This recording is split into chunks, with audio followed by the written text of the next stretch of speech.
For everyone who is new here, welcome. I'm Ariana J. Super excited to be here with you guys. I am the founder of this group, and I own a home and community-based agency where I serve individuals with developmental disabilities. We have a couple group homes here and services outside of our group home, which we call Community Hab. My favorite Community Hab service is Day Hab, and that's where I say we get paid to play. So there's so many free resources here in this group as far as trainings. There's so much. So go ahead and browse through that. Ask your questions as they come up, and we'll support you as much as we can in the free group. Please know that there is a boundary between free and paid. I have so much free content, it'll blow your mind, especially with what's here in the Facebook group. The podcast just launched yesterday, so you can go binge 12 episodes over there. You can go check out TikTok. There's all kinds of shorts over there, and on YouTube and on Instagram. So if you are looking for free, there's tons of free content. If you are looking for coaching and support, please know that is a bit different, all right? So today we are talking about how to strategically scale your business. And I want to talk about it from two viewpoints, not just one. Hold on, my lips are a little dry. Not just one, because, I think people have to look at it from both sides, whether you're in the startup phase or you're already started. It's kind of the same, but there's a few differences. I want to set some context for this, okay? And the reason why I want to do that is because when people come into this field, or they come into the Facebook group, or they're just meeting me for the first time, or they've seen TikTok, one of our TikToks, guys, went viral. I say ours, because we're a community, right? So one of the TikToks went viral. There's 50,000 views or something on it. It literally broke all my backend systems with the amount of applications. Really cool. We have some new members from the program from that TikTok being able to be discovered on there. But the reason why I want to talk about this is because when people are outward looking in, right, they're wanting to break in the business and they're wanting to get started, they see the 7 figures, right? You guys, if you scroll through the group, you guys can see, I've posted, I don't post them anymore, but I posted a deposit slips and all that stuff from my actual bank account, receipts. So they're somewhere in the group. You guys can go check those out. But they see that, and then they automatically are their eyes pop out of their head, and they're I want that. Right? And there's nothing wrong with that. Everybody wants to make money. I want you to build wealth through care. That's all great. But what people don't understand is there's a strategy for that. Okay.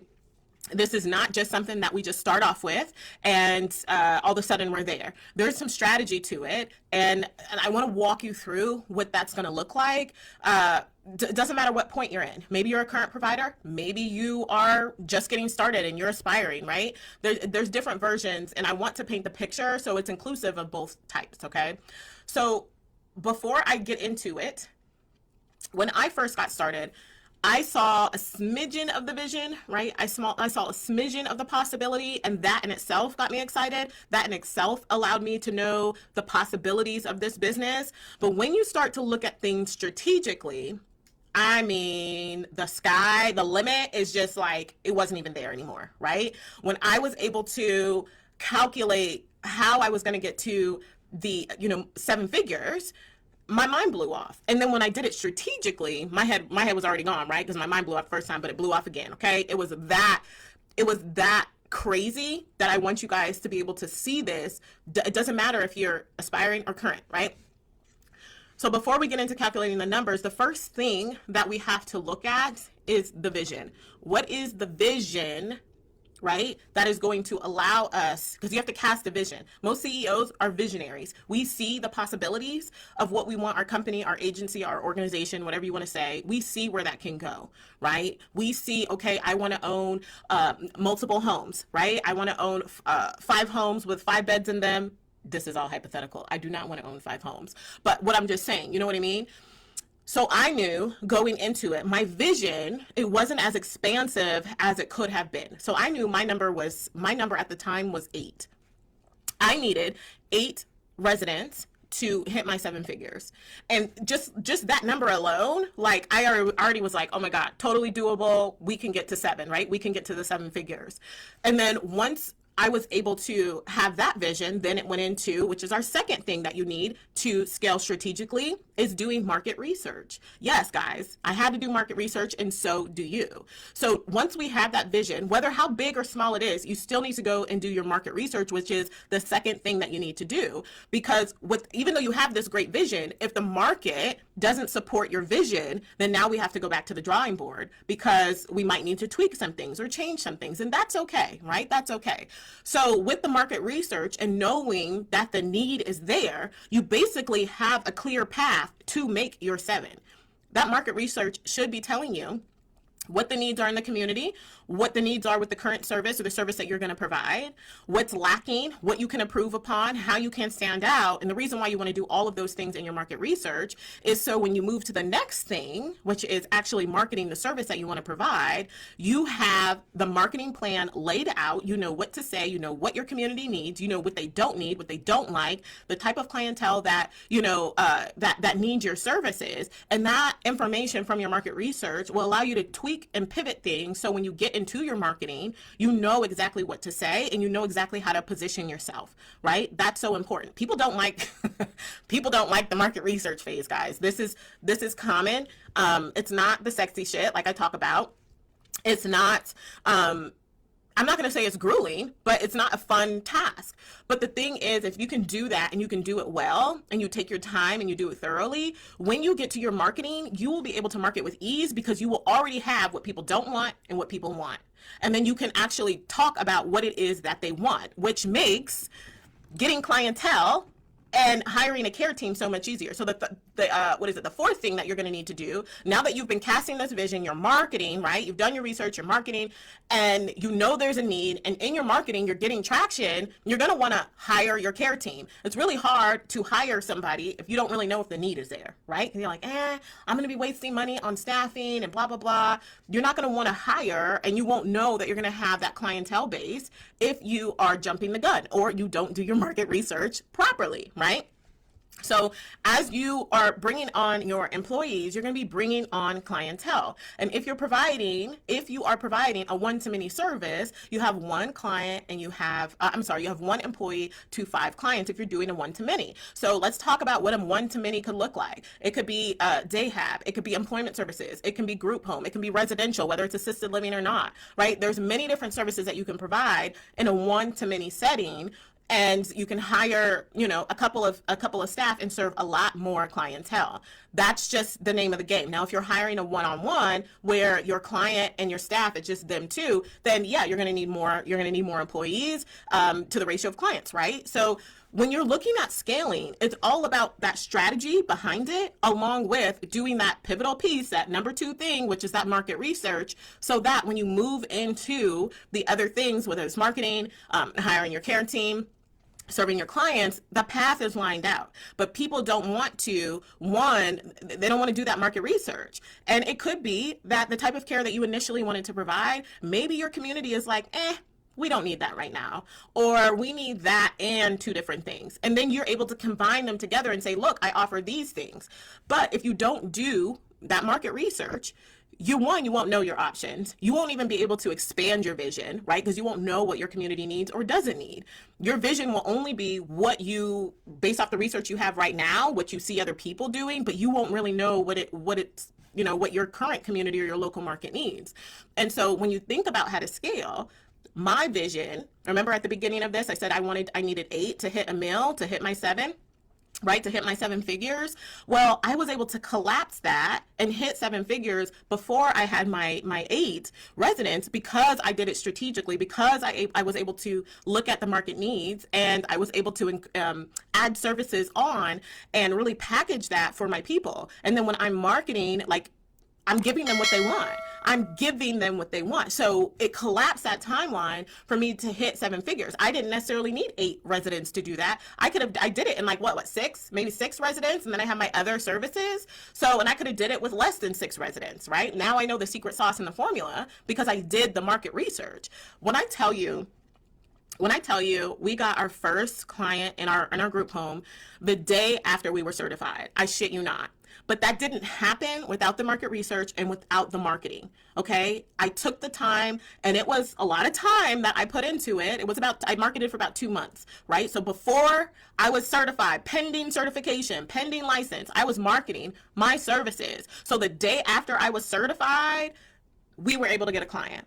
When I was working with one of my private clients, prior clients, the same thing. She had a client before her certification was finalized because of the momentum with the marketing, right? So we have to do the market research to be able to properly market, because if you skip over that and you're just like, whatever, that's bullshit, I don't want to do that, I'm going to go right to my marketing. You go right ahead, but you're wasting your time. You're leaving money on the table, versus if you would have just did it right the first time, you would have had effective marketing, right? We don't want ineffective marketing. We want effective marketing so that we can, right? So let me know if that's making sense to you guys. I'm super excited for all of those who, are really eager to learn the business. And some of you guys have watched the mini course. I have a free mini course out, and have literally came back with questions and ideas and plans and goals. And I'm super excited to talk those through with you guys. Like, I know that there's an option for everybody. And if you can have an open mind about your starting point and breaking into the business of care, the sky's the absolute limit.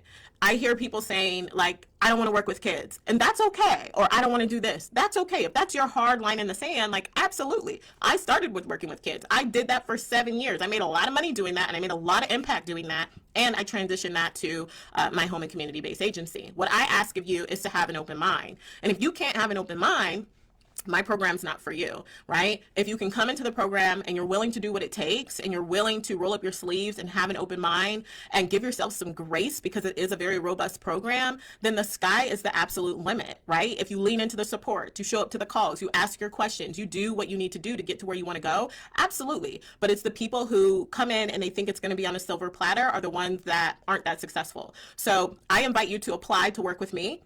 Just go to workwitharianaj.com to apply. And the program is an investment. I'm not even going to lie about this. Is not no $500 little course. This isn't a $1,200 little course. This is a robust program where you get high level support so you can reach your goals. So that's what I came on to say. Let me see if anybody had any questions. The program is 12 months. It's a year, so you are supported for a year, like weekly live coaching calls for a year. So this is not a program where you come in for 30 days, 60 days, 90 days, and then you're left to your own devices. You have support, and it's up to you to use that support. You can submit questions. You can submit things for review, policies and procedures. I had one of the members submit an email that she was going to be submitting to the state. She wanted me to review it beforehand. I definitely reviewed it, recorded it, sent it back, and put the template in the group so everybody else can benefit from it. It's high level support, but you have to be prepared for that and do the work. I am not doing the work for you, but I will definitely support you in the program. Any suggestions on how to research your market effectively? So I'll tell you this. Inside the program, I have a whole module on market research. But for the sake of this live, I will tell you this. Know your service and the service description, and then know who places a client in that service. That's going to be my best thing to tell you, because I'm not going to be able to dive into everything that's in the program. What I see a lot is that people get confused with the service and then the clientele that they're going to provide, and then they get confused on the funding, right? That's what a lot of people get confused on. I don't think that it's intentional. I think it's just confusing because of the way the state has everything going on. So when you are doing your market research, the biggest tip I can give you right now, right here, is to make sure you are very clear with the service, the description, who you're serving, or who you're serving with that particular service, and then the funding for it. That's going to be the best piece of advice, because if you don't understand clearly what is what, you're going to be going in circles thinking that you're getting somewhere when you're really not, right? And then you'll be going and applying. You might get approved, but you'll be confused with the service and how to get the clients and all those things. So anyways, I hope that answered it. Let me see. Transitioning from bedside nursing and want to start with day hab services. Absolutely, you can totally do that. Community hab services, which is everything outside of the residential, right? A licensed residential assisted living or group home. It's everything outside of that, right? And so day hab would fall into that. You have a lot less overhead, like a lot less, and you're able to provide one-to-many service, right? So you don't have as much staff, you're not staff heavy, and you're able to take one staff and serve multiple clients versus taking one staff and serving one client, which is more of a one-on-one basis. So you can definitely do that. Let me see. I think I got all the questions.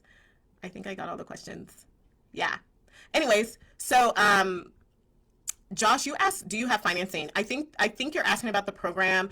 We do have some payment plan options and some funding options. I haven't really talked about the funding publicly, so if that's something that you're interested in, shoot me a DM and we can chat more about that. All right, guys, I think I answered all of the questions. Kendra, what are the ratios for youth homes? It can depend. Most youth group homes are, I would say they go from like a 4 to 8. If you're working more with youth that have more of like traumatic backgrounds and behavioral challenges, they typically don't like to put any more than 5, and that's quite a bit when you're dealing with a lot of behaviors, or you're dealing with a lot of traumatic events that have happened to children. 4 to 5 is your absolute max. And Andrea says, I listened to the podcast and wrote a review, but I'm not seeing it. It takes a couple days. It takes a couple days to show up. So if you have left a review, just go back and check. Go back and check in like a day or so, and then follow the links and prompts to be able to upload your screenshot. When you fill out your form, upload the screenshot, and then you're entered into the list to win. And that is going to be a Voxer session. So it's pretty freaking amazing. I love Voxer. That's what I use now with my private clients. So hey. All right, I think I answered everything. If you are very serious about joining, if you are serious about getting started, we have 61 days to the end of the year. And if you are serious about making an impact, building wealth through care, and you have a couple more questions that you need answered before you join or you enroll, definitely shoot me a DM. I'm happy to chat about it. Just know that the program is an investment, and I think that's important before you begin any conversation. So anyways, that's that. I'm excited to chat with you guys next week, and yeah, I'll see you then. Bye for now.